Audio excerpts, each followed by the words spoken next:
Beer brined beef back ribs.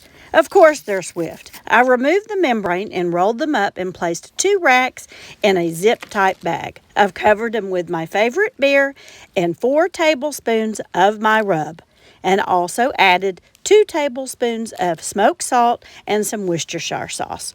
Zip it in the bag and place it in the refrigerator for 2 hours. After 2 hours, remove them and dry them very well and coat them heavily on both sides with my rub.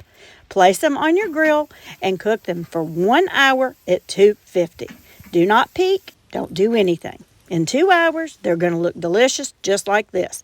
Then I remove them and double wrap them with either foil or butcher paper with a 1/4 cup of a mixture of beef broth and beer. Again, I double wrap them to make sure the bones do not let any of that juice out. I tie mine with twine because it makes it much easier to remove from the grill for me. Remove them after 2 hours of being at 250, and look how delicious these look. They'll be moist and tender and fall off the bone. I wish you could smell this right now. It smells so delicious.